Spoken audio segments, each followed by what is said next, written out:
Dostoevsky. Dostoevsky was a big influence on Nietzsche, and it's very interesting to read them in parallel, because Dostoevsky is of course a dramatist and Nietzsche is a philosopher, and it's almost as if Dostoevsky wrote the drama and Nietzsche provided the philosophical commentary. They're very, very powerful to read together. This is from Notes from Underground. It's a very short book about this character who is a bureaucrat, nasty sort of bureaucrat. He knows he's a nasty sort of bureaucrat. All he does, he spends his whole life trying to make life more miserable for people because he's so resentful and crushed and weak. And so he just did nothing but abuse his bureaucratic position and used his trivial bit of power to lord it over people. He gets a little bit of an inheritance and quits. And this is his confession, Notes from Underground. He's the underground man. It's a brilliant book. It's viciously funny, and it's so psychologically alive. If you're interested in psychology, it's a spectacular book, and it's only about 100 pages long. Anyways, he's arrogant and nihilistic and resentful, and what he does is he tries to justify his life to himself and does a very poor job of it, even though he's trying to be honest. There's a lot of honesty in it. At one point, he meets a woman who's been forced out onto the streets because there weren't very many options for women in the Victorian period who had fallen afoul of economic necessity, and he basically, in a fit of false messianism, offers to save her, which he can't because he's completely useless. He can't save himself even, but he offers to save her, and she more or less accepts. And then when she shows up, having sacrificed a tremendous amount to do so, he basically tells her that he was toying with her and joking, and makes her situation far worse than it was to begin with. It's a brilliant book. Because you see, he repents. He says what he's like. He's this horrible person. He knows it. Weak and resentful. And then he confesses. And then he says, well, now I've confessed. I'm a better person. Then he tries to do something good. But he hasn't changed a bloody bit. Not a bit. The confession was just to make himself feel better. And so he offers to help someone and pulls them right right under the water where they drown. It's an amazing book. And this is from Notes from Underground. In short, one may say anything about the history of the world. Anything that might enter the most disordered imagination.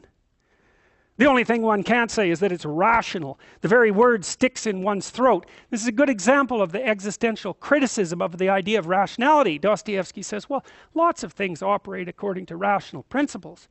But let's think about history for a minute, especially from the perspective of a thinking and feeling being. History is a slaughterhouse. It's a catastrophe. And how would you ever consider that something rational? Dostoevsky's point is rationality fails in its analysis of something as complex and terrible as history. The only thing one can't say is that it's rational. The very word sticks in one's throat. In short, and indeed, this is the odd thing that is continually happening. There are continually turning up in life moral and rational persons, sages and lovers of humanity, who make it their object to live all their lives as morally and rationally as possible. So to be, so to speak, a light to their neighbors, simply in order to show them that it is possible to live morally and rationally in this world. And yet we all know that those very people sooner or later have been false to themselves, playing some queer trick, often a most unseemly one. Now I ask you, what can be expected of man since he is a being endowed with such strange qualities? This is a criticism of utopianism. That's what he's trying to do, right? Because the utopian ideas were starting to emerge in Russia at about this point in the 1880s. The idea that you could reorganize society so that material privation would disappear, and that as a consequence, the paradise would be ushered in. Well, Dostoevsky was no fool. He knew perfectly well, A, that was never going to happen, but even more importantly, that if you gave people exactly what they wanted, even what they needed, there's no reason whatsoever to presume that that would make them any more sane than they already are. Now, and he takes that further because he says, well, you can give people cake and material goods until they're satiated, and they'll still be ungrateful and insane. And you might think, well, that's pessimistic. But then he says, well, wait a minute. What makes you think that insanity isn't exactly what's valuable about people? What makes you think you would ever want to take that away? And that's the case that he makes. Shower upon him every earthly blessing. Drown him in a sea of happiness so that nothing but bubbles of bliss can be seen on the surface. Give him economic prosperity, such that he should have nothing else to do but sleep, eat cakes, and busy himself with the continuation of his species. And even then, out of sheer ingratitude, man would play you some nasty trick. He would even risk his cakes and would deliberately desire the most fatal rubbish, the most uneconomical absurdity, simply to introduce into all this positive good sense his fatal, fantastic element.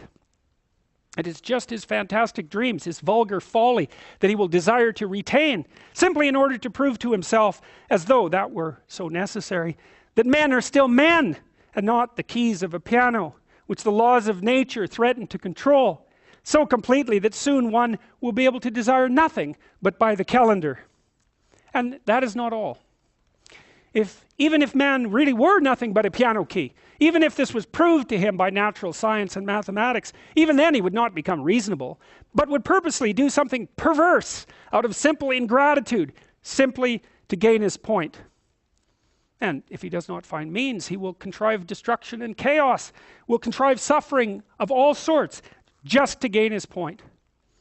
He will launch a curse upon the world. And as man is the only animal that can curse, it's his privilege, the primary distinction between him and other animals. Maybe by his curse alone he will attain his object.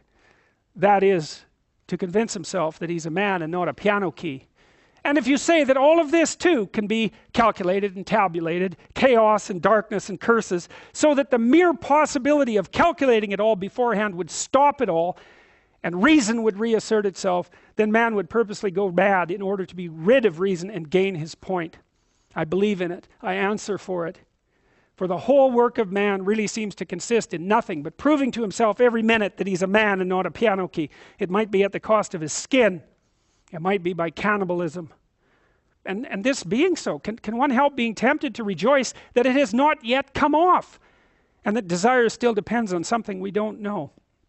You will scream at me, that is, if you condescend to do so, that no one is touching my free will, that all they're concerned with is that my will should of itself, of its own free will, coincide with my own normal interests, with the laws of nature and arithmetic. Good heavens, gentlemen, what sort of free will is left when we come to tabulation and arithmetic, when it will all be a matter of twice 2 makes 4. Twice 2 makes 4 without my will, as if free will meant that.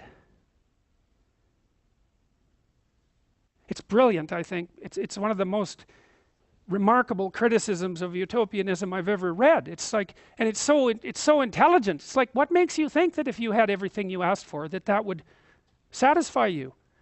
What if being dissatisfied is part of what satisfies you? What if the fact that you have to have limits and need them, and that there's an element of insanity in the world, and that there's an element of insecurity and vulnerability, what if that's what you need? What if it's what you want? What if that's what gives your life meaning?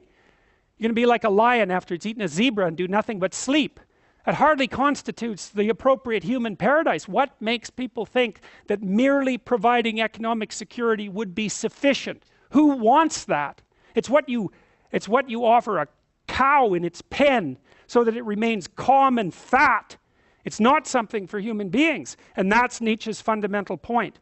And he formulated that, 40 years before the damn Soviet Revolution, when that sort of utopianism was put into practice with absolutely catastrophic consequences.